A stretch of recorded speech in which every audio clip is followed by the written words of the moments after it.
Գյորջյան Կասկադ 60 ամիս փուլային վճարում բազմաթիվ առավելություններ։ Բարի օր հարգելի հայրենակիցներ, բացօթյա տաղավարում այսօր հյուրընկալել եմ տնտեսագետ, կառավարման փորձագետ Ռոլանդ Մարտիրոսյանին։ Բարև ձեզ, պարոն Մարտիրոսյան, շնորհակալ եմ հրավերս ընդունելու համար։ Բարև ձեզ, շնորհակալ ենք հրավերի համար։ Եվ ուրախ եմ նորից ձեզ տեսնել իմ արդեն այս տաղավարում։ Պարոն Մարտիրոսյան, մինչև մեր բուն թեմաներին անցնելը, որոնք տնտեսական սոցիալական բնույթի են, նշեմ, որ այսօր առավոտյան ինչպես գիտեք, Նիկոլ Փաշինյանի կառավարման տարիներին ամեն օրը անկանխատեսելի է, կարող է առավոտյան արթնանանք կամ գիշերը միջև քնելը, մեկ էլ ինչ-որ մի բան է պատահում, որը մեծ ռեզոնանս է առաջացնում երկրում, հասարակական, քաղաքական նշանակության, եւ այսօրն էլ բացառություն չէր, Գագիկ Ծառուկյանն է թիրախավորվել, խոզարկություն է իրականացվում նրա առանձնատանը, ինչպես նաեւ նրան պատկանող մուլտիգրուպին պատկանող բոլոր հիմնարկություններում։ Ինչու սա հիշեցի, որովհետև մենք խոսելու ենք նաև թոշակառուների մասին, մասնավորապես նոր նախագծի, նոր որոշման, որը վերաբերում է թոշակառուների տներին, առանձնատներին, որոնց ըստ այդ նախագծի թոշակառուները կարողանալու են իրենց բնակարանը կամ տունը գրավ դնել բանկում եւ բանկը ամսական իրենց գումար է վճարելու, դրա մասին կխոսենք իհարկե կոչվում է հետադարձ հիպոթեկի օրենք, ինչու եմ ուզում մի քիչ ծավալվենք այս թեմայի շուրջ, տեսեք, դուք ասում եք, որ այս նախագծով նախադեպ է ստեղծում թոշակառուներից կամ թոշակառուների ժառանգներից իրենց տները խլելու եւ եթե հիշում եք քարոզարշավի ժամանակ Շիրակի մարզում Նիկոլ Փաշինյանը այսպիսի մի հայտարարություն արեց. Մինչև 2031 թվականը Գագիկ Ծառուկյանի Սարի գլխի տունը պետք է ծերերի խնամքի կենտրոն դառնա եւ չի բացառվում, որ այս խոզարկությունների արդյունքում նաեւ առանձնատունը խլեն Գագիկ Ծառուկյանից, հիմա ստացվում է մի կողմից, ինչպես դուք եք նշում այդ սպառնալիքը, ուզում են ծերերից իրենց տները խլեն, մյուս կողմից էլ տանում են եւ Գագիկ Ծառուկյանի առանձնատանն են, մտադիր, ամենայն դեպս մտադիր են Գագիկ Ծառուկյանի առանձնատանը բնակեցնել։ Այս թեմայի շուրջ այսպես չեմ ուզում, կիսահումորային, բայց ստացվում է զավեշտների մեջ ենք ապրում։ Նախ ես ինքս դատապարտում եմ այն երևույթները, որ այս պայդրությամբ տեղի ունենում Գագիկ Ծառուկյանի, թե ասենք ընտանիքի անդամների հետ կապված, թե իր բիզնեսի հետ կապված եւ առհասարակ իր անձի հետ կապված։ Ես ինքս դատապարտում եմ, որովհետեւ Գագիկ Ծառուկյանը խոշոր տնտեսվարող սուբյեկտ է, Գագիկ Ծառուկյանը բարերար է եւ Գագիկ Ծառուկյանը միաժամանակ քաղաքական գործոնից ելնելով Բարգավաճ Հայաստան կուսակցությունը եղել են ժամանակներ, որ խորհրդարանում երկրորդ քաղաքական ուժն է եղել է ընդդիմադիր քաղաքական ուժ եւ եղել է կոալիցիոն քաղաքական ուժ։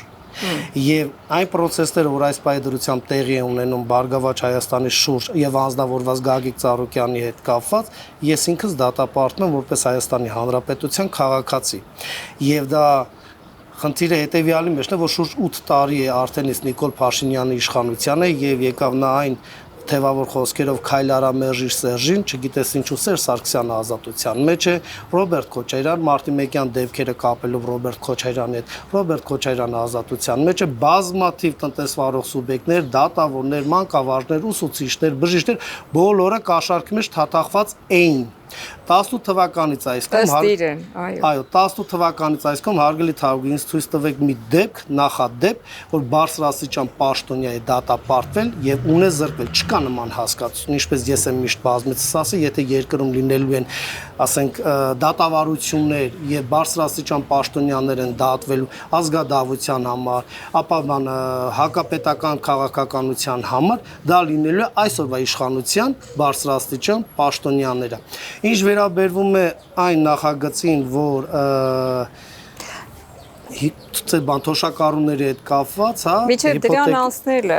պարոն Մարտիրոսյան, նաև նկատենք, որ մուլտիգրուպ կոնցեռնին պատկանող այդ հիմնարկներում բազմաթիվ քաղաքացիներ, Հայաստանի Հանրապետության քաղաքացիներ էին աշխատում, եւ եթե այդ հիմնարկները փակվեն կամ պետականացվեն, ինչպես օրինակ Հեցի հետ հիմա փորձում են դա իրականացնել, այդ մարդիկ փաստորեն գործազուրկ են դառնալու, այն դեպքում երբ որ իրենք հայտարարում են 288,000 նոր աշխատատեղ են ստեղծել, փաստորեն աշխատատեղերը փակվում են իրականում։ Այսպեսին բան ասեմ, երբ որ կառավարությունը, ռեպրեսիաներ է իրականացնում խոշոր տնտեսվարող սուբյեկտի նկատմամբ, կապ չունի քաղաքական գործոնից կլինի, տնտեսական գործոնից հարկերի խուսափում կլինի, կամ պարզապես տվյալ խոշոր տնտեսվարող սուբյեկտի քաղաքական հայացքները չի համապատասխանում օրվա իշխանության, ղեկավարության քաղաքական հայացքների հետ, եւ հետապնդում լինի տվյալ տնտեսվարող սուբյեկտի բիզնեսի հետ կապված, միանշանակ դա բացասական ազդեցություն է թողելու եւ հարկային քաղաքականության հետ կապված, որտեղ խոշոր հարկատուներից մեկն է հանդիսանում այսօր Հայաստանի Հանրապետությունում Գագիկ Ծառուկյանը։ Եվ Գագիկ Ծառուկյանը ունի տասնյակ հազարից ավելի աշխատող։ Այո, եթե իր բիզնեսի հետ կապված խնդիրներ առաջանան, միանշանակ չի բացառում, որ այդ բիզնեսները անորոշ ժամանակով փակվելու են, կապարակնքվելու են եւ այդ աշխատուժը որտեղ է աշխատելու։ Չէ՞ որ մարդիկ առավոտյան արտանում են գնում են կոնկրետ Գագիկ Ծառուկյանի անձ հետ կապված Գագիկ Ծառուկյանի տարբեր բիզնեսներում աշխատանքի ստանում են աշխատավարձ, իրենցից պահվում է եկամտահարկ, որովհետև մեր թոշակառուները նաև թոշակ են ստանում եւ առհասարակ Գագիկ Ծառուկյանի դերն ու նշանակությունը շատ մեծ է Հայաստանի Հանրապետության տնտեսական միջավայրի վրա, ներդրումային միջավայրի վրա, ներդրումների ներգրավման միջավայրի վրա ելնելով իր արտաքին, կապերի հաշվին եւ ինչ վերաբերում է նաև այն, որ Գագիկ Ծառուկյանի առանձնատունը վերցնելու են, ծերանոց եմ անելու, խնամքի կենտրոն եմ անելու։ Այդպիսի մտադրություն ունի։ Նախ Նիկոլ Փաշինյան, սկսենք այն բանից, որ Գագիկ Ծառուկյանի տունը բավականին թանկ հաճույք է պահպանելու համար։ Ջեռուցում, լուսավորություն, օդափոխություն, սա մեկ։ Երկրորդը, եթե նման բան իրականում տեղի ունենա, որը բացառվում է, չի կարող նման բան լինել, Գագիկ Ծառուկյանի տունը վերցնել եւ ծերանոց սարքել։ Սա Նիկոլ Փաշինյանի դեղերը չխմելու արդյունք է, հարցը չի։ Ես ինքս նախընտրում եմ վաղաժամ այդ ծերերի շարքում լինել։ Ասենք չի կարելի նման բան անել։ Նիկոլ Փաշինյանը, ասենք ինքը պոպուլիստ է, դեմագոգ է, ազգադավ է, ապապետական, հակապետական քաղաքական գործիչ է եւ ղեկավար է, բայց չի կարելի այդ կարգի ընտրության նախընտրական այդ քարոզարշավի ժամանակ հետ ընտրական այս process-ները եւ այդ իր հերթական անպագորգոր կոչերը, որ դատելու է, մեզ եմ անելու, են անելու, նման բան չի կարող լինի։ Սկսել եք երկու բոթասով եմ թողնելու այդպիսի հայտարարություններ։ Չի կարող նման բան լինի։ Ընդհանրապես գիտեք ինչ կա, Արգելի Թագուհի, ժողովրդական, մի ասույթ ասում է դիմացինիդ քո արշինով մի չափի։ Երբ որ դու ուղեղից տկար ես, հոգիդ նենգ է, սիրտդ սառն է, դու չես կարող դիմացինին այլ աչքերով նայել։ Նիկոլ Փաշինյանը չստացված ուսանող է եղել, Նիկոլ Փաշինյանը զինվորական ծառայություն չի անցել, Նիկոլ Փաշինյանը չստացված քաղաքական գործիչ եղել, Նիկոլ Փաշինյանը չստացված թիվ 1 երկրի ղեկավար է, որի օրոք ունեցանք պատերազմ, տարածքների կորուստ, նվաստացում, ցախողումներ եւ զիջումներ։ Այն որ թիվ 1 ղեկավարն է Հայաստանի Հանրապետության, դա դեռ չի նշանակում, որ նա հաջողել է քաղաքականության մեջ։ Նա հաջողած կլիներ քաղաքականության մեջ այն ժամանակ, երբ որ Հայաստանի Հանրապետության տնտեսությունը այս 8 տարվա մեջ նորանոր հաջողություններ կունենար, բազմաֆունկցիոնալ պրոֆիլային զարգացում կունենար, դիվերսիֆիկացված տնտեսություն կունենանք, ոչ թե պարտքով պարտք փակելու պետական բյուջե կունենանք, ոչ թե Ռուսաստանի հետ ունենք խնդիրներ, որ չենք կարողանում մեր գյուղմթերքը եւ այլն արտահանենք։ Նիկոլ Փաշինյանը ինքը իր տեսակով բացասական մի նեգատիվ երևույթ է, որը Հայաստանի Հանրապետության յուրաքանչյուր աստծորը անկանխատեսելի է դարձնում։ Այո, դուք շատ ճիշտ նշեցիք, այս մարդը մի առավոտ արտանում է, մի բան որոշում է։ Նման ղեկավարը, այն առհասարակ տնտեսվարող սուբյեկտը, կառավարիչը, ոլորտային ղեկավարը, երկրի ղեկավարը չպետք է լինի անկանխատեսելի, նա պետք է լինի կանխատեսելի եւ երկրի ներսում տնտեսության ոլորտի հետ կապված կլինի սոցիալական ոլորտի, առհասարակ երկրի ներսում եւ երկրից դուրս մշակվող արտաքին եւ ներքին քաղաքականության մեր երկրի ղեկավարը եւ ղեկավարները պետք է լինեն կանխատեսելի նաեւ մեր դաշնակից երկրների համար, այն կառույցների համար, որոնց մենք անդամագրված ենք, ասենք տարածաշրջանային միջազգային, այո, քաղաքական, տնտեսական, ռազմական, մշակութային կառույցներ, մենք անկանխատեսելի եւ ռիսկային պետություն ենք արդեն իսկ դարձել եւ սուբյեկտիվից վերածվել ենք օբյեկտիվից անգամ շատ հարցեր քննարկվում են որը մեր տարածաշրջանին է վերաբերվում Հայաստանի Հանրապետության ոչ միայն կարծիքը չեն հարցնում այլ մեր կողմից ներկայացուցիչ չունենք այնտեղ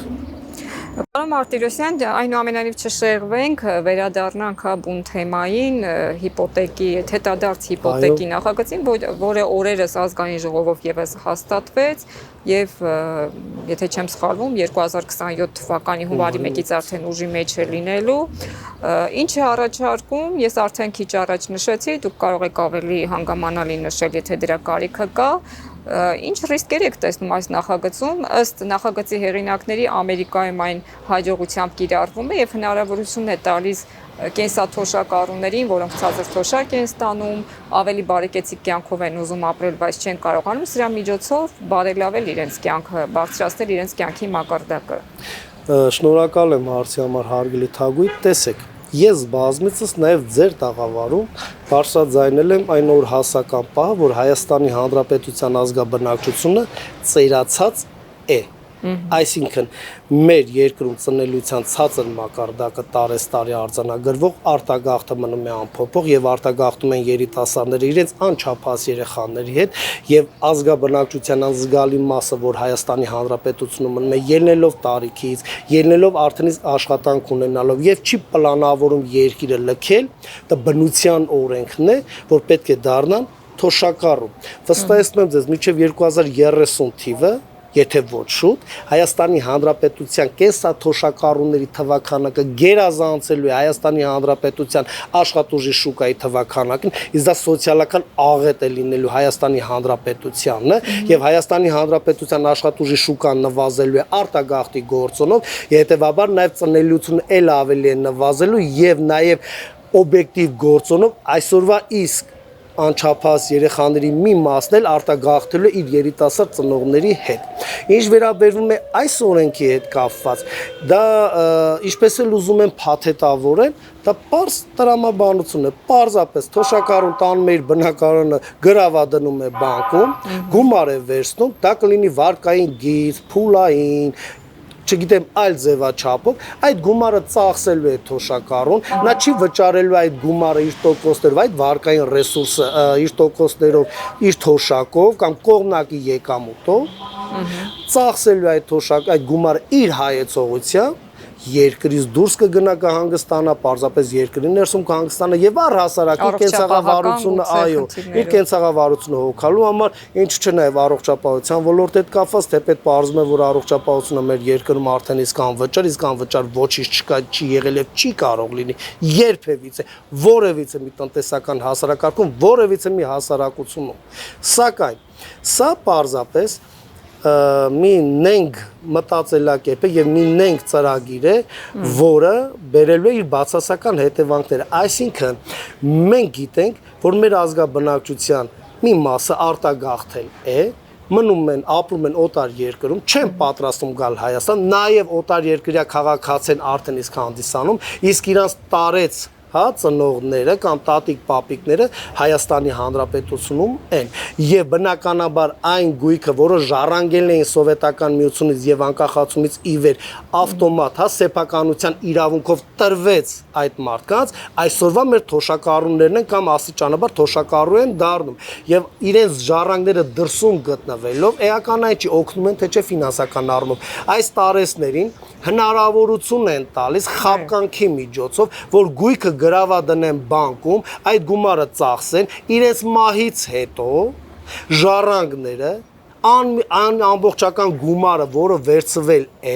հաշվարկվելու է տոկոսները, եւ եթե այդ պահին այդ ամբողջական գումարը անմիջապես ժառանգները չկարողացան վճարել, այդ բնակարանը հանդիսանալու է բանկի սեփականությունը եւ բանկը իր իսկ հայեցողությամբ տնօրինելու է այդ գույքը, կարող է վաճառել, կարող է տալ վարձակալության եւ այլն։ Իմի տեսեք խնդիրը ինչի մեջ է, պայմանական վերցնենք թոշակառու, զույգերը, ամուսինները $150,000 բնակարանը դնում են բանկում որպես գրավ։ Դա սովորական պարզ պրիմիտիվ օրենք է, անունը փոխված։ Սա պարզապես գույքը դնում ես բանկում գրավ եւ գումար դնում են բանկում գրավ։ Ընթացքում շուրջ $30,000 բանկից արդեն իսկ գումար են վերցրած լինում։ Եվ տարեներից մեկը մահանում է։ Եվ այդ գումարը եւս ավելանում է։ Պայմանական վերցնենք $50,000 է հասել։ Իր տոկոսներով $65,000 վերածելով դրամի տարեստները մացել են իրեն ժառանգները քանի տոկոսը այդ օրենքից օգտվածների ժառանգները ի վիճակի են լինելու այդ ամբողջական գումարը վճարել եւ այդ գույքը բանկից յետ ստանալ ժառանգորդի իրավունքով պետք է վճարեն գումարը ամբողջական գումարը պետք է վճարվի կամ էլ կարող է բանկի ներքին կանոնադրությամբ վարկային գիծ բացվի այսինքն վերավարկավորվի այդ գույքը ժառանգի հետ արդեն իսկ պայմանագիր կնքվի եթե նույնիսկ նման գործիք նման հնարավորություն կտրվի որտեղ բանկի համար շատ կարևոր է գումար վաճառելը այլ ոչ թե այո չի բացառ որ նման ներքին ինչ-որ օրենսդրական փոփոխություն լինի կամ բանկի ներքին կանոնադրությամբ, հա, նման գործարք լինի արդեն իսկ ժառանգների հետ եւ այդ գույքը որ պետք է միանվագ վճարելով յետ ստանալ, պարզապես 8 տարի, 10 տարի, 15 տարի վարկային պարտավորություն է ստանձնելու ժառանգորդը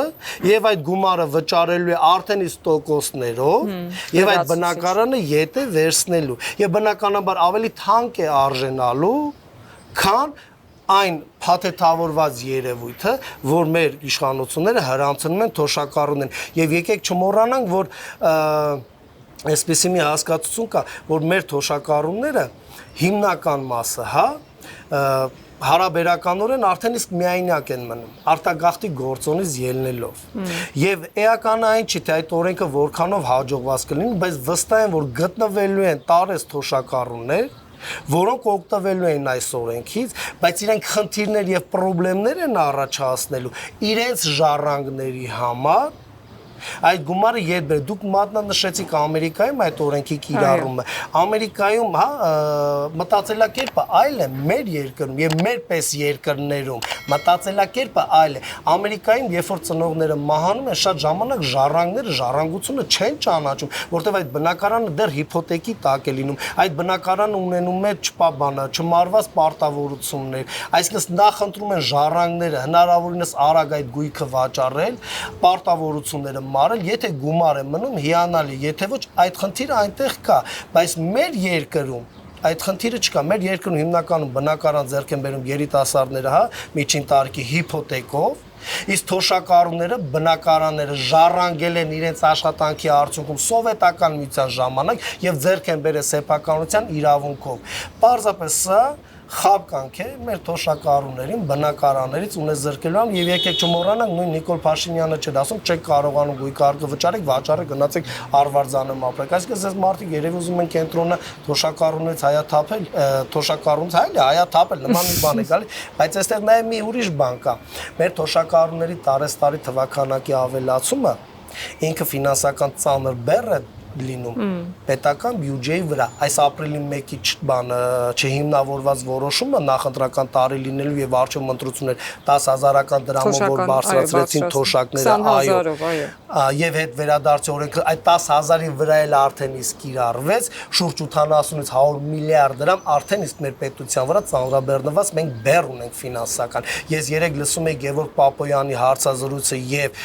էկոնոմիկայի նախարար եւ ֆինանսների նախարարի հա Հովսեփյան Հովանիսյանի հարցազրույցը իմ մոտ այնպես է տպավորություն որ այս մարդիկ հերրու են այն իրավիճակից որ իրանք այդ բանը զբաղեցնում են այդ պաշտոնները որտեղ ես այդպես էլ չհասկացա առհասարակ մենք ունենք պրոբլեմ տնտեսության մեջ թե ոչ, պետական բյուջեմ ունենք թե ոչ, այս մարդիկ ընդհանուր այսպես հա աղավաղված երևույթներով օրինակներ էին մեջ բերում եւ ես այդպես էլ չհասկացա թե այս մարդիկ ինչ են ուզում ասեն, եթե նման էկոնոմիկայի նախարար եւ ֆինանսների նախարար ունենք, միանշանակ մեր տնտեսությունը, մեր պետությունը պետք է այս վիճակում լինի։ Քանի որ պարոն Մարտիրոսյան խոսեցիք տնտեսության մասին, ռուսական շուկայի հետ կապված խնդիրները, որ մեր տնտեսվարողները չեն կարող արտահանել, իշխանությունների գովազդային հայտարարությունները, որ արդեն եվրոպական երկրներ են այդ ապրանքները արտահանվում եւ մեծ ծավալներով արդեն իրացվում են, օրերս Եվրոպական հանձնաժողովի նախագահն էր Երևանում Ուրսուլա ֆոն դեր Լայենը եւ նաեւ այդ խնդրին է անդրադարձել, նման հայտարարություն է արել Հայաստանը դեռևս բախվում է նշանակալի տնտեսական ճնշման Ռուսաստանի կողմից, բայց վստահ եղեք, երբ մեր գործընկերների վրա ճնշումը կուտակվում է, Եվրոպական միությունն առաջ է գալիս քայլ է անում եւ հայտարարել է Դուք շուտով կստանաք լրացուցիչ 18 միլիոն եվրո օգնություն ամրացնելու եւ բազմազանեցնելու ձեր առևտուրը, ֆինանսավորումը կարող է օրինակ օգնել ստեղծել արտահանման խթանման գործակալություն, որպեսզի հայկական բիզնեսի արտահանման հզորությունները խթանվեն։ Այս 18 միլիոն եվրոն վերջնական մասն է այն 52 միլիոն օժանդակության փաթեթի, որը մենք քննարկեցինք մեր հեռախոսազանգում հունիսի սկզբին։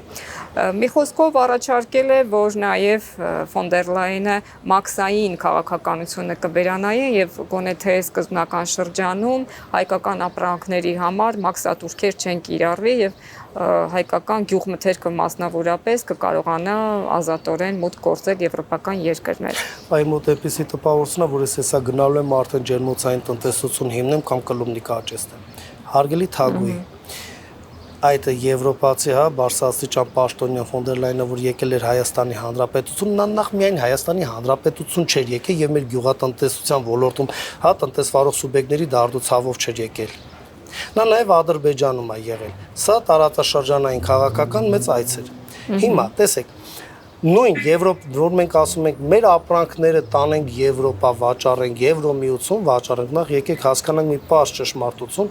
որ Եվրոմիությունը դա մեկ պետություն չի, դա 27 պետությունների միավորում է եւ յուրաքանչյուր պետություն ունի իր իսկ տնտեսությունը եւ յուրաքանչյուր պետություն իր իսկ տնտեսվարող սուբյեկտների համար փորձում է պայմաններ ստեղծել, որ մրցակցային լինի իր երկրում արտադրված ապրանքները։ Այդ տիկինը, որ ասում էր 80%, 90%, 99%, Նիկոլ Փաշինյանն էլ հպարտորեն, որ մեջ բերում էր անում, նախ առաջին հերթին 27 պետությունները պետք է համաձայնություն տան, իրենցից երկրներում քննարկվի, համաձայնություն տան, խորհրդարանով անցնի, որ Հայաստանի Հանրապետության արտադրված ապրանքները եթե համապատասխանում են եվրոպական չափորոշիչներին, կարողանան ազատ մաքսային ռեժիմով կամ արտոնյալ պայմաններով արտահանել Եվրոպա։ Հարց. 27 պետություններից, եթե իսկ մեկը դեմ արտահայտվի, իսկ մեծամասնությունն են դեմ արտահայտվելու, այդ տիկնոջ այցը Հայաստանի Հանրապետություն կամ Եվրոպայից հնչող հայամետ կոչերը մեր տնտեսվարող սուբյեկտների ուղղությամբ առ ոչինչ են լինելու։ Սա մեկ, երկրորդը, այդ տիկնոջ այցը եւ այդ 52 միլիոն, 18 միլիոն, մեկ ասում են 57 միլիոն, միայն անցած տարի Հայաստանի Հանրապետությունից Ռուսաստան է արտահանվել 96 միլիոն հատիկ վառ։ Հայաստանի Հանրապետությունը շուրջ 1 միլիարդ 600 միլիոն դոլարի ապրանք է արտահանել միայն Ռուսաստանի Դաշնություն եւ մենք խոսում ենք 50-60 միլիոն եվրոյի մասին, լուրջ եք ասում։ Սա մեկ, երկրորդը մոռացեք երբևիցե հնարավոր չի Հայաստանի Հանրապետությունում արտադրված ապրանքների այն այրուծի բաժինը, որը արտահանվում է Ռուսաստան, հատկապես կամ ԵԱՏՄ շուկա արտահանվի Եվրոպա։ Առաջին մենթալիտետի գործոնը 27 պետություններ են, ոչ թե մեկ պետություն, սա շատ կարևոր է նշել։ Եվրոմիությունը դա 27 պետություն է, յուրաքանչյուրը մեկ ընտանիքի մասն լինելով նաև ունի իր ազատ եւ արտաքին տնտեսական քաղաքականության տեսլականը։ Այնպես չի, որ այդ տիկինը ասես ձեր ապրանքը բերեք Եվրոպա վաճառեք, նշանակում է իտալացի, պորտուգալացին, իսպանացին, ասենք հոլանդացին, բուլղարացին ընդունելու է, չի կարող նման բան լինել։ Դա մեծագույն խաբկանքն է, որը Հայաստանի Հանրապետության կառավարությունը հրամցնում է քաղաքացիներին, հատկապես գյուղատնտեսության ոլորտում եւ առհասարակ մեր տնտեսվարող սուբյեկտներին, որոնց արտահանման ուղղվածության ուղին ԵԱՏՄ-ն էր, հատկապես Ռուսաստան։ Հիմա տեսեք, Ռուսաստանը դա մեկ պետություն է։ ԵԱՏՄ-ն մենք էլ հետը ներառյալ 5 պետություն ենք։ Սովետական միության ժամանակ եղել ենք մեկ քաղաքական, տնտեսական, ռազմական ընտանիքի անդամ։ Մինչ այդ եղել ենք Ցարսկայա Ռոսիա հասկացության մասն, որպես արևելյան այսօրվա իսկ Հայաստանը։ Եվ մենք միշտ առևտրային հարաբերություններ ենք ունեցել մեր հյուսիսային, գործընկերների հետ, այլ ոչ թե արևմտյան գործընկերների հետ։ Սա մեկ եւ հնարավոր չի մեկ օրում այս տնտեսական մեխանիզմը, այս տնտեսական համակարգը վերցնել եւ ուղղորդել դեպի Եվրոպա, առավել եւս մեզ չեն սպասում։ Սա մեկ ներողություն։ Երեք էկոնոմիկայի նախարար այդ հրաշ տղան, հա, Գևորգ Պապոյանը, ասում էր երկու պետություն եվրոպական ընտանիքին մասն կազմելու, հա, անդամ լինելու տեխնացիոն Թուրքիայի եւ Վրաստանին նկատի ուներ։ Եղբայր, ինչու եք բարթացնում արդեն իսկ տնտեսական իրավիճակը, ինչու եք արտաքին քաղաքականության գործոնից ելնելով Հայաստանի տնտեսությունը, Հայաստանի Հանրապետությունը, Հայաստանի ազգաբնակչությունը մանրադրամի վերածել, դուք շատ լավ իմանալով, որ մեր ապրանքները Եվրոպա չեն վաճառվելու, առավել եւս այն խմբականակով, որը մենք արտահանում ենք ԵԱՏՄ, ինչու եք խաբում, ինչու եք սպանում իմ տնտեսությունը, մեր գյուղատնտեսությունը, առաջին հերթին գյուղատնտեսության նախարարությունը վերականգնեք, որ այդ չափորոշիչները, որը եւ ԵԱՏՄ-ում կա, եւ եվրոպական ընտանիքում կա, եւ մերձավոր արևելքում կա, դա նորմալ է, եւ իդեպ ասեմ, էական այդպես տարբերություն չկա որակի չափանիշների ստանդարտացում։ Խնդիրը հետևյալի մեջն է՝ լոգիստիկ ճանապարհների արկայություն, տարածաշրջանային բաց սահմանների արկայություն, այդ տարածաշրջանները պատրաստ են եւ ցանկանում են ներգրավել եւ ընդունել մեր ապրանքներ իրենց երկրներում սպառելու համար։ Դուք պատկերացնում եք հայ տնտեսվարող սուբյեկտին հոլանդացու հետ հաղորդակցվի, քան Ռուսաստան հետ, ну что, дорогой։ Չէ, հնարավոր չի պատկերացնել։ Պետք չի քաղաքական գործոնից ելնելով վնասել Հայաստանի Հանրապետության տնտեսության։ Իդեպ այսպեսի մի բան կա, ասում եմ մենք օգնելու ենք, սուբսիդավորելու ենք լոգիստիկ ճանապարհներ, այդ գնային տարբերությունը եւ այլն։ Ես զարմանում եմ մեր գյուղատնտեսության ոլորտի տնտեսվարող սուբյեկտներին եւ առհասարակ մեր տնտեսվարող սուբյեկտներին, որ հարց չեն տալի։ Եթե ես կարողանում եմ $1 միլիոն ապրանք վաճառեմ Ռուսաստանում, դու ինձ առաջարկում ես $5,000 փոխհատուցում։ Եղբայր ինձի հայտնի կենթանու տեղ ես դրել։ Այսինքն ես նախընտրեմ ձեր եվրոպական, հա, շուկան, որը անիրականանալի է եւ վնասներ կրեմ եւ դուք ինձի փշրանքներով, հա, փաղաքշեք, որպեսզի ես չըմբոստանամ, ասենք դա նորմալ չի, գիտեք, եթե ես ապրանք եմ արտահանում Ռուսաստան եւ կարողանում եմ վաճառել այնտեղի հայկական համայնքը ելնելով, մենթալիտետը, տնտեսական, քաղաքական կապերը եւ դա նորմալ է, այդպես էլ պետք է լիներ եւ կա, մենք ուղղակի քանդում ենք այն։ Ինչ է նշանակում փոխհատուցել։ Այսինքն ես վնասներ կրեմ, ինչա դուք ինձ փոխհատուցեք, բայց գյուղատնտեսության ոլորտում զբաղվող աշխատողները, բայց հարկերը, որոնք չեն գեներացում, այն գումարները, որոնք պետք է գային Հայաստան արտադրված ապրանքի արտահանման վաճառքի արդյունքում գոյացված։ Մենք ֆինանսական խնդիրներ ենք արդեն իսկ ունենալու, աշխատուժի շուկայի հետ կապված, ֆինանսական ռեսուրսների ներհոսքի հետ կապված, մենք ֆինանսական խնդիրներ ենք ունենալու, մենք ներդրումային խնդիրներ ենք արդեն իսկ ունենալու։ Սա մի ամբողջ մեծ համալիր վերլուծության ուսումնասիրության արդյունք է, որը եթե դու վերլուծում ուսումնասիրում ես, այսօրվա կառավարությունը Հայաստանի Հանրապետության տնտեսությունը իր բոլոր ոլորտներով տանում է դեպի սննկացման ոչնչացման։ Մեծ մոտ լուծումները պատեհական են։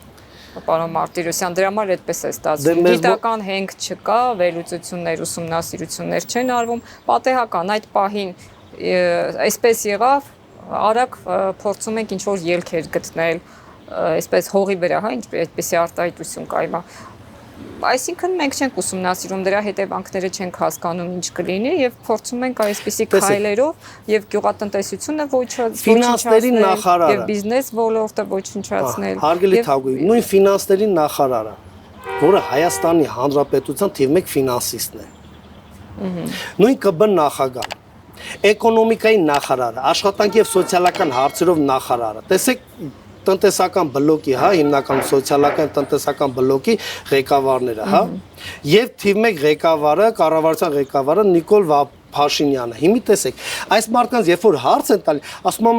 Եվրոպայից երբ որ դուրս գաք, դու կանխատեսել եք այդ ռիսկները։ Ասում եմ, չէ, մենք նախ չենք պատրաստում դուրս գանք, երկրորդը չենք կանխատեսել այդ ռիսկները։ Եղբայր դուք ամեն աստծոր անկախ նրանից մենք ինչպիսի հարաբերություններ ունենք Ռուսաստանի հետ, ԵԱՏՄ հետ, Եվրոպայի հետ, մեր հարևան երկրների հետ, մեր ձավոր արևելքի հետ եւ այ մոլորակայինների հետ, դուք ամեն աստծոր պետք է աշխատանքի արդյունքում միշտ ուսումնասիրեք, միշտ հետևողական լինեք եւ ճիշտ կառավարության արդյունքում, կառավարման արդյունքում որոշումներ, լուծումներ գտնեք, որպեսզի կարողանանք մեր տնտեսությունը զարգացնել։ Եթե դու չունես կանխատեսելիություն, այս չարտահանված ապրանքներ ինչ տնտեսական բացասական հետևանքներ են ունենալու իմ տնտեսվարող սուբյեկտների եւ իմ ազգաբնակչության վրա, դու այդ կաբինետում ինչ ես անում, եթե դու չես կարող վերլուծես, հասկանաս, առավելևս դու ունես այն մեծ ֆինանսական ինֆորմացիոն հնարավորությունները, որը ի պաշտոն է քեզ ամեն անգամ տրամադրում են արտահանման, ներմուծման, որքան արտադրվեց եւ այլն։ Եթե դու չես կարող վերլուծես եւ կանխատեսելիություն ունես, քաղաքականությունը ճիշտ մշակես, դրանը ոչ թուրքն է մեղավոր, ոչ ռուսն է մեղավոր, ոչ էլ այն կինը, որը Եվրոպայից եկել էր տուրիստի կարգավիճակով Հայաստան, այս ժողովրդին կամ մեր կառավարությանը հայտնի կենթանու տեղ դրեց եւ մեկնեց Հայաստանի Հանրապետությունից։ Մենք ենք մեղավոր, մենք, բացառապես մենք։ Այդ նոտայով էլ ավարտենք եւ փորձենք հետևություններ անել, պարոն Մարտիրոսյան, շատ շնորհակալ եմ հետաքրքիր բովանդական եւ կարեւոր վերլուծական նյութի բովանդակության զրույցի համար։ Ես եմ շնորհակալ հրավերի համար։ Սիրով հուսամ շարունակական կլինեն մեր զրույցները։ Շնորհակալ եմ հարգելի հայրենակիցներ մեզ հետևելու համար, հիշեցնեմ, որ մեր բացօթյա տաղավարում այսօր զրուցում էի տնտեսագետ, կառավարման փորձագետ Ռոլանդ Մարտիրոսյանի հետ։ Ցտեսություն։